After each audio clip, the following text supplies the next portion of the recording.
Sodium carbonate जिसकी सांद्रता कितनी दे रखी है n/20। फिर है दूसरा अज्ञात विलयन। अज्ञात विलयन कौन सा है? तनु HCl यानी डाइल्यूट HCl जिसकी सांद्रता आपको क्या करनी है? ज्ञात करनी है। सांद्रता ज्ञात करनी है। किसमें ज्ञात करनी है? नंबर 1 किसमें? घनत्व में। नंबर 2 किसमें ज्ञात करनी है?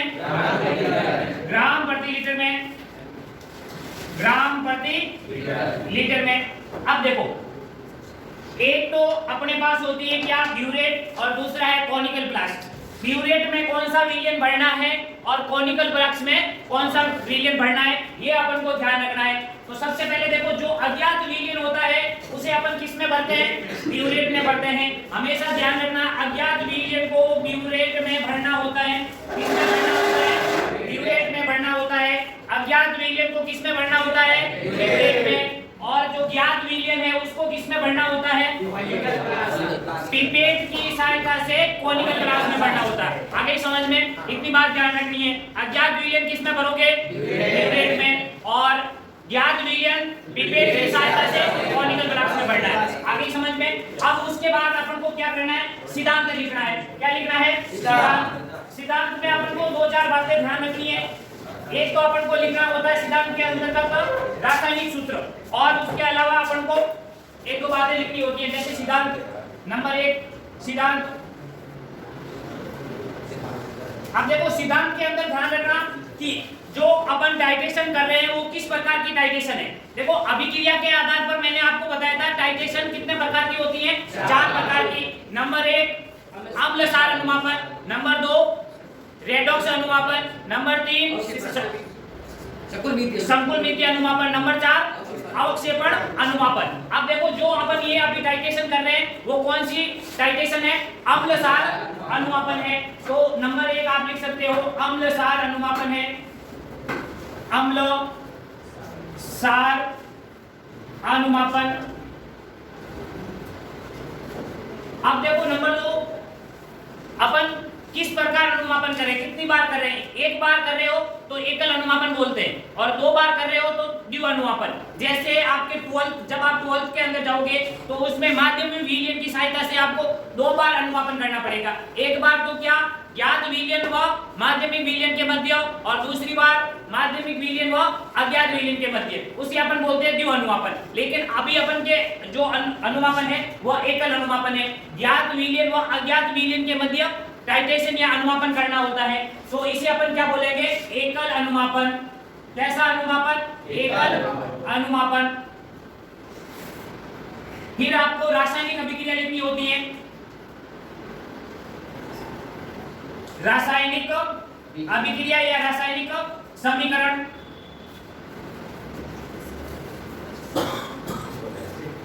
अब देखो, रासायनिक अभिक्रिया में ध्यान रखना, अपने पास कौन कौन से विलयन है? एक है सोडियम कार्बोनेट Na2CO3, और कौन सा है अपने पास? HCl। अब देखो, एक तो है आपके पास अम्ल और दूसरा क्या है? क्षार। अम्ल व क्षार मिलकर क्या बनाते हैं? लवण और जल का निर्माण करते हैं। लेकिन देखो, ये क्या है? एक ऑलरेडी लवण है। और कैसा लवण है?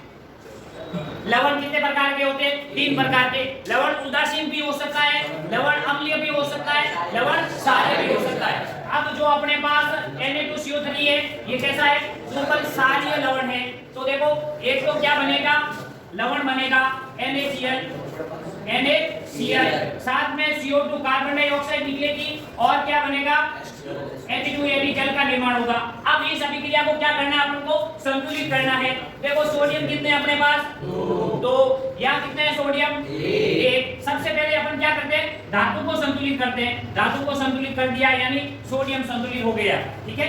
फिर देखो, यहाँ अधातु यानी क्लोराइड कितने हैं? 2। यहाँ कितने हैं? 1। अब देखो, अब जो ये अभिक्रिया है ये पूर्ण संतुलित हो चुकी है। उसके बाद आप चेक कर सकते हो कार्बन को। कार्बन यहाँ कितना है? 1। यहाँ भी कितना है?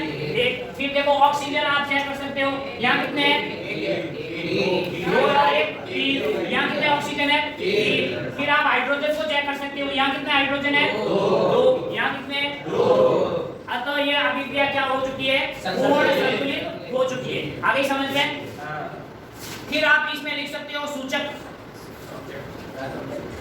सूचक का चुनाव किस प्रकार करना है वो भी मैंने आपको बताया था, ठीक है। अभी अपने पास क्या है? एक तो है सोडियम कार्बोनेट और दूसरा क्या है? HCl। इन दोनों में प्रबल कौन है? HCl। अब ऐसा सूचक बताओ जिसकी प्रकृति क्या हो? क्षारीय। क्षारीय सूचक कौन सा था अपने पास? 2-4 सूचक की मैंने बताए थे। मेथिल ऑरेंज, यानी सूचक कौन सा उपयोग करना है? Methyl orange.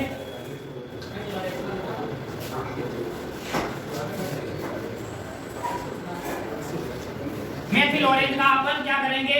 इस टाइट्रेशन में मेथिल ऑरेंज का उपयोग करेंगे। अंतिम बिंदु पर मेथिल ऑरेंज की उपस्थिति में, यानी विलियन मेथिल ऑरेंज की उपस्थिति में कैसा रंग देगा? हल्का लाल रंग देगा, ठीक है। तो इसके बाद आपको लिखना है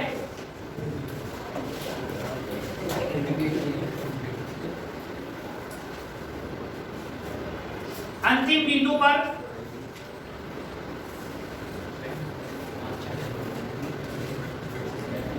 मेथिल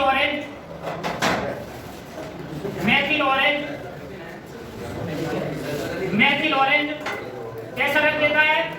हल्का लाल रंग देता है। हल्का लाल रंग में परिवर्तित हो जाता है।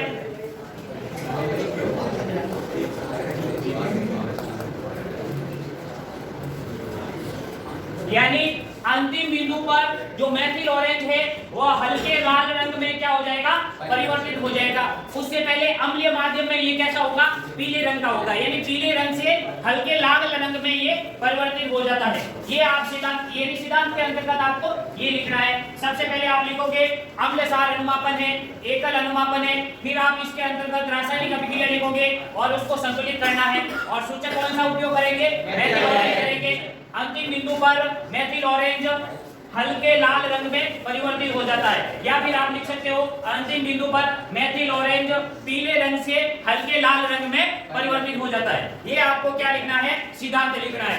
अनुमापन में ध्यान देना, प्रत्येक स्टेप का अलग अलग उनके नंबर होते हैं। जैसे आपने ये सिद्धांत लिख दिया तो मान लो सिद्धांत का 2 नंबर है, आपने ये पूरा लिखा तो सिद्धांत के आपको 2 नंबर मिलेंगे। फिर जैसे प्रेक्षण सारणी है, प्रेक्षण सारणी के 2 नंबर है, आपने पूरी सही प्रेक्षण सारणी बनाई और जिस प्रकार आपके वहां रीडिंग आई है उस अनुसार आपने सही भरा है तो आपको मान लो उसके 2 नंबर है तो उसके 2 नंबर मिलेंगे। यानी प्रत्येक स्टेप के जितने नंबर होते हैं उस नंबर के अनुसार है। ऐसा नहीं आपने अंतिम जो रीडिंग या आपके आनी चाहिए वो नहीं आई है और उसके कारण आपको पूरे एकदम कट यानी 0 नंबर मिलेंगे, ऐसा कुछ नहीं।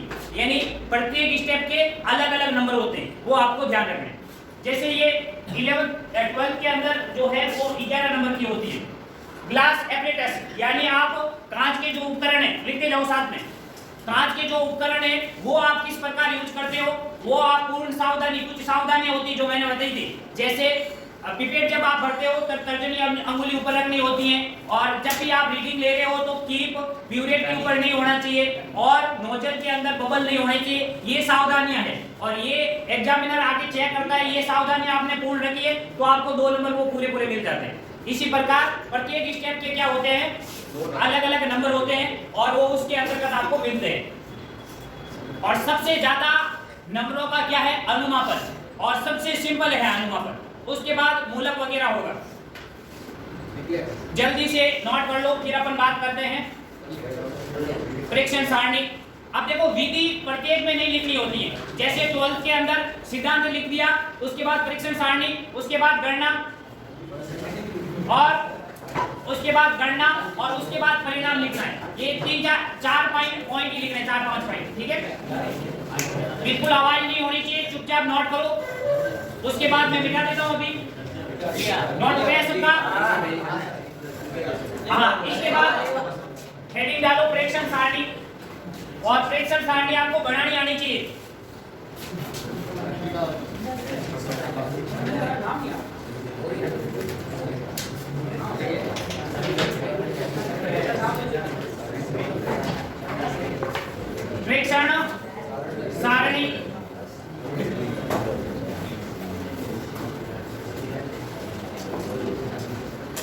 सबसे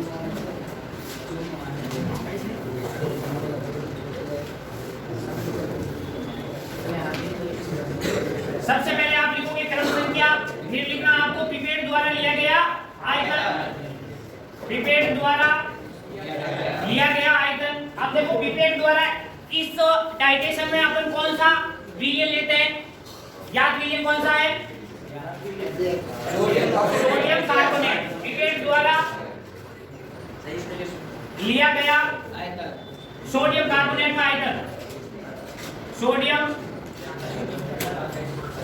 कार्बोनेट का आयतन।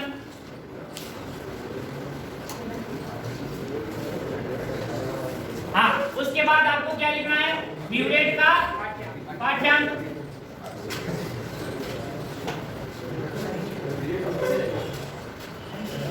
और ब्यूरेट के कितने पाठ्यांक लेने हैं, दो। एक होता है प्रारंभिक पाठ्यांक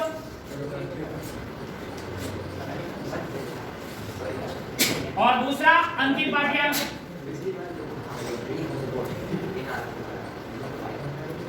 ठीक है, फिर इन दोनों का अंतर, प्रारंभिक पाठ्यांक और द्वितीय अंतिम पाठ्यांक का अंतर या ब्यूरेट द्वारा लिया गया HCl का आयतन, ब्यूरेट द्वारा लिया गया HCl का आयतन, ब्यूरेट द्वारा लिया गया HCl का आयतन। फिर आपको क्या लिखना है, सुसंगत आयतन।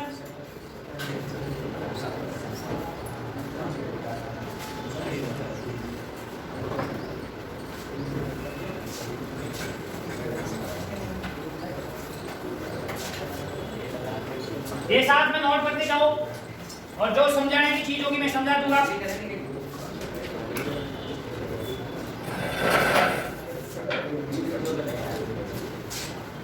देखो प्रत्येक अनुमापन में अपन को 3 रीडिंग लेनी होती है। कितनी रीडिंग लेनी होती है, 3।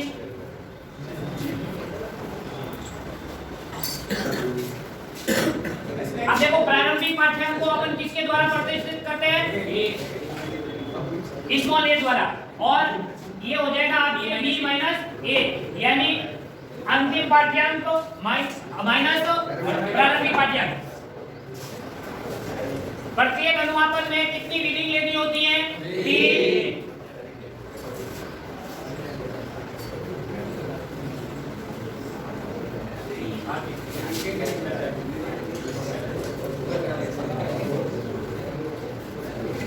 ये नोट कर लो पहले। सबसे पहले क्रम संख्या आपको लिखनी है, पिपेट द्वारा लिया गया सोडियम कार्बोनेट का आयतन, और उसके बाद ब्यूरेट का पाठ्यांक, और उसके बाद ब्यूरेट द्वारा लिया गया HCl का आयतन और सुसंगत आयतन। उसके बाद देखो यदि आपको लिखा हुआ मिल जाए सेमी क्यूब, ठीक है, इसका मतलब होता है ml। सेमी क्यूब लिखो या ml लिखो, एक ही बात है, ध्यान रखना। 1 ml बराबर 1 सेमी क्यूब। कहीं आपको सेमी क्यूब यानी सेंटीमीटर क्यूब लिखा हुआ मिलेगा या फिर ml लिखा हुआ मिल सकता है, ठीक है। अब देखो नंबर 1, अभी मैं अनुमानित क्या ले रहा हूँ, रीडिंग ले रहा हूँ, और उसमें आपको क्या क्या ध्यान रखना है। जब भी आप अनुमापन करते समय जो डाइटेशन आती है उसमें क्या ध्यान रखना है। अभी मैं क्या कर रहा हूँ, केवल अनुमानित ले रहा हूँ, ठीक है। अनुमान से ले रहा हूँ कि इतनी डाइटेशन आने के बाद गणना करेंगे अपन, और उसके बाद परिणाम आपको किस प्रकार लिखना है, वो सारी बातें। सबसे पहले देखो पिपेट द्वारा लिया गया आयतन, सोडियम कार्बोनेट का आयतन। अपने पास पिपेट कितने ml की है, 20 ml की। ml लिखते समय m छोटा और l बड़ा लिखा है। फिर देखो प्रारंभिक पाठ्यांक, प्रारंभिक पाठ्यांक अपन ब्यूरेट को 0 यानी सबसे पहले 0 तक भरकर रखते हैं, तो अपन का जो प्रारंभिक पाठ्यांक क्या हो जाएगा, 0.0 ml। अब देखो ये 0.0 लिखना है, क्योंकि अपन क्या करते हैं अनुमापन के अंदर पॉइंटों तक की संख्या को यूज लेते हैं, इसलिए आप क्या करोगे 0.0 लिखोगे, केवल 0 आपको नहीं लिखना है। फिर देखो अंतिम पाठ्यांक मान के मैं ले रहा हूं, जैसे कि 19.7 ले लिया। अब आपको ब्यूरेट द्वारा लिया गया HCl का आयतन कितना होगा, B - A करना है, यानी कितना आ जाएगा 19.7 ml। फिर देखो नंबर 2, पिपेट द्वारा लिया गया आयतन कितना होगा 20 ml। और ये किस प्रकार का विलयन है, ज्ञात विलयन है, ठीक है। ज्ञात विलयन पिपेट की सहायता से किसमें भरते हैं अपन, कॉनिकल फ्लास्क में भरते हैं। अब देखो अपन यहां से भी स्टार्ट कर सकते हैं, वापस इसको 0 से भर के भी स्टार्ट कर सकते हैं। अंतिम पाठ्य कैसे लिखा आपने? ये मैं अभी मान के लिख रहा हूं, काल्पनिक मानो कि मेरा इतना अंतिम पाठ्यांक आया है। अंतिम पाठ्यांक निकालना अभी जब मैंने 1-2 आपको टाइटेशन करवाई है ना, उसमें देखना शुरुआत यानी 0 तक आपने भर ली, फिर आपका जो कलर यानी जैसे पिंक कलर आया उस बिंदु पर यानी जो अंतिम बिंदु आपको प्राप्त होता है वही आपको लिखना, वही अंतिम पाठ्यांक का। आगे समझ में। अब देखो 20 ml, वापस मैं यहां से शुरू कर सकता हूं यानी 19.7 ml।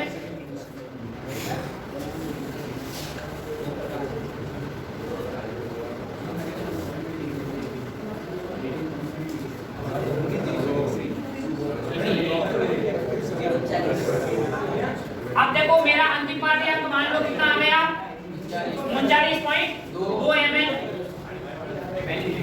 अब मेरे को क्या करना है, P - A करना है, यानी 39.2 में से क्या घटाना है 19.7, तो कितना प्राप्त हो जाएगा मेरे को 19.5। हाँ, फिर आपको तीसरी बार क्या करनी है, रीडिंग निकालनी है। तीसरी बार रीडिंग निकालते समय ये जो पिपेट द्वारा लिया गया आयतन होगा वो कितना होगा 20 ml होगा, ठीक है। और जो प्रारंभिक पाठ्यांक होगा वो अपन तीसरी बार ध्यान रखना वापस से 0 तक बढ़नी है। क्यों बढ़नी है, तीसरी बार जो अपन की ब्यूरेट होती है वो 50 ml की होती है, और तीसरी बार आप जब अंतिम बिंदु आने से पहले ही आपकी ब्यूरेट खाली हो जाएगी, इसलिए आप क्या करोगे, तीसरी बार वापस इसको 0 तक बढ़नी है 0.0 ml। फिर आपका जो अंतिम पाठ्यांक प्राप्त होगा वो कितना होगा 19.5 ml। और ब्यूरेट द्वारा लिया गया एनसीएल का आयतन भी कितना हो जाएगा 19.5 ml। अब विशेष ध्यान ये रखना है कि पहली रीडिंग अपन की दोनों रीडिंग से अधिक आनी चाहिए। इसके पीछे तरक ये है कि शुरुआत में आपको ध्यान नहीं होगा कि अपनी रीडिंग कहाँ प्राप्त होती है, तो आपके यानी जो ब्यूरेट के अंदर जो भी विलयन है अज्ञात विलयन वो मान लो 2-4 बूंद अधिक गिर जाता है तो ये रीडिंग अधिक हो जाती है। तो हमेशा ये आपको इन दोनों से अधिक लिखनी है, ठीक है।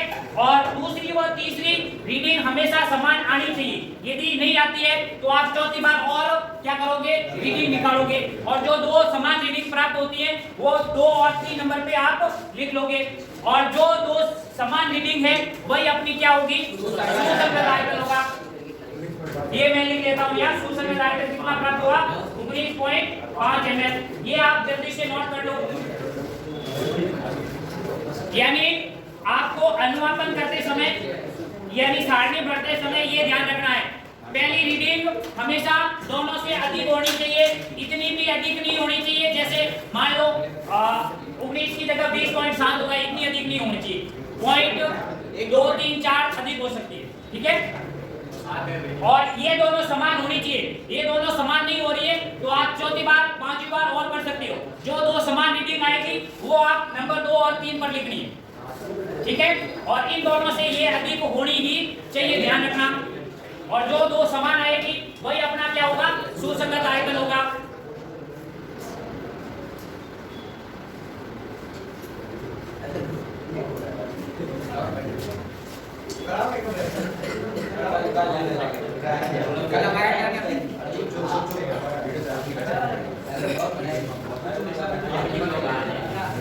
नोट कर लिया सबने? हाँ। फिर अपन करते हैं गणना। सबने नोट कर लिया, कोई बाकी तो नहीं रहा?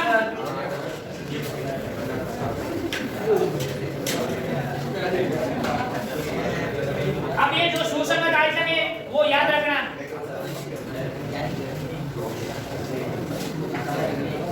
अब देखो गणना करने के लिए भी 3-4 पॉइंट है वो अपन को ध्यान रखने हैं। सबसे पहले आप लिखोगे मानक विलयन की सांद्रता जितनी भी आपको दे रखी है,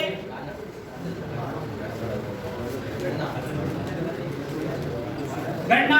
नंबर 1 मानक मानक विलयन की जो आपको दे रखी है वही लिखनी है, ठीक है। मानक यानी जो ज्ञात विलयन है उसको अपन क्या बोलते हैं, मानक विलयन। मानक विलयन की सांद्रता कितनी दे रखी है, n/20। फिर आपको नंबर 2 अज्ञात विलयन कौन सा है, अज्ञात विलयन HCl की सांद्रता किसमें ज्ञात करनी है, सबसे पहले नॉर्मलता में। सांद्रता की गणना किसमें, नॉर्मलता में। अब देखो इसके लिए आप क्या करोगे, एक सूत्र लगाओगे, कौन सा, N1V1 बराबर N2V2। अब देखो N1V1 ये कौन से, मान लो कि ये ज्ञात है और N2V2 क्या है, अज्ञात है। N1 आपको अज्ञात क्या करना है, N2 ज्ञात करना है। यहां आप लिख लो N1 क्या है, ज्ञात विलयन की सांद्रता, या आप लिख लो नॉर्मलता कितनी दे रखी है, n/20। फिर देखो V1 क्या है, ज्ञात विलयन का आयतन, ज्ञात विलयन का आयतन। ज्ञात विलयन का आयतन अपन ने कितना लिया था, पिपेट की सहायता से 20 ml, यानी V1 कितना हो जाएगा, 20 ml। फिर देखो N2 क्या है, अज्ञात विलयन की नॉर्मलता, जो कि अपन को क्या करनी है, ज्ञात करनी है। ये मैं क्वेश्चन वाचक चिन्ह लगा देता हूं कि ये अपन को क्या करनी है, ज्ञात करनी है। V2 क्या है, अज्ञात विलयन का आयतन। ये कौन सा आयतन होगा, सुसंगत आयतन होगा, वेरी गुड। अज्ञात विलयन का आयतन, और अज्ञात विलयन का आयतन यानी सुसंगत आयतन अपन को कितना प्राप्त हुआ,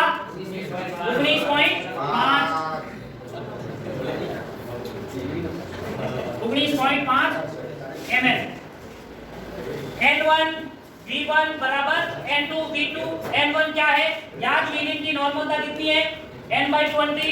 V1 क्या है, ज्ञात विलयन का आयतन कितना है अपन के पास, 20 ml। और अज्ञात विलयन की नॉर्मलता जो कि अपन को ज्ञात करनी है, और उसके बाद अज्ञात विलयन का आयतन कितना है, 19.5 ml। अब इस फॉर्मूले के अंदर रख लो, N2 बराबर क्या करोगे, N1V1 बटा V2। N2 बराबर N1 का मान कितना है, 1/30। V1 का मान कितना है, 20 ml।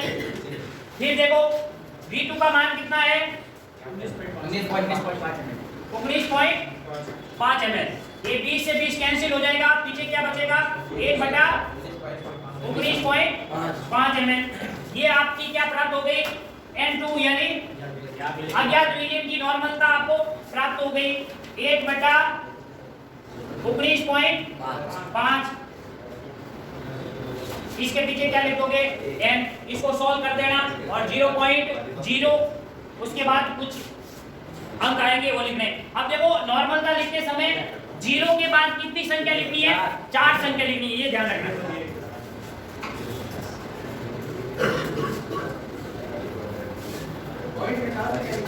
हाँ, पॉइंट के बाद 4 संख्या लिखनी है।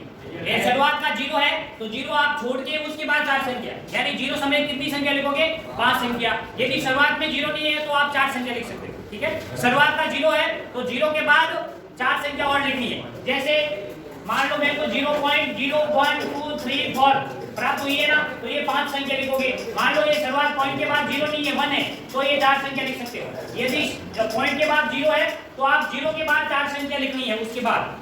यानी नॉर्मलता या मोलरता पॉइंट के बाद कितनी संख्या लिखनी है आपको, 4 संख्या लिखनी है। यहां तक आप क्या करो, 19.5 ml। हाँ, यहां तक आप नोट कर लो।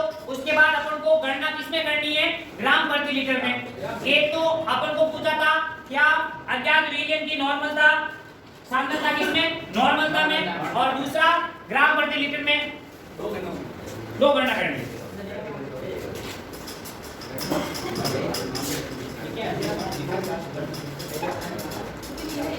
नोट कर लिया सबने? अभी तक किसका नोट करना बाकी है? ऊपर हाथ जल्दी करो।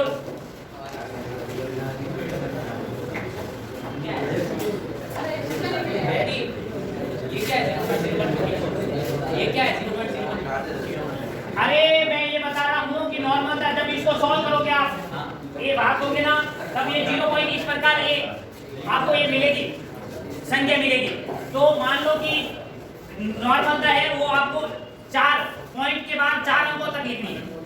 आगे समझ में, यदि पॉइंट के बाद 0 है तो उसके बाद 4 संख्या लिखनी है। यदि पॉइंट के बाद 0 नहीं है तो उसके यानी शुरुआत से ही आपको 4 संख्या लिखनी है। यदि 0 है तो 0 समेत आपको 5 संख्या लिखनी है। आगे समझ में? और यदि पॉइंट के बाद 2 0 आ गए तो उसके बाद 4 संख्या लिखनी है। आगे समझ में?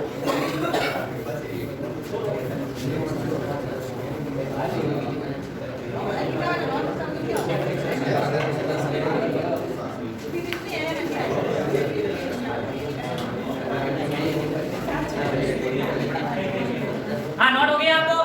बातें शुरू होते ही पता चल जाता है कि नोट हो चुका है। हाँ, इसके बाद आपको क्या करना है?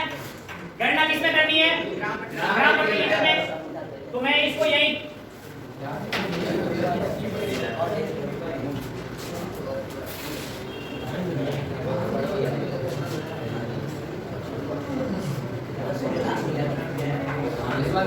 सांद्रता की गणना किसमें? ग्राम प्रति लीटर में।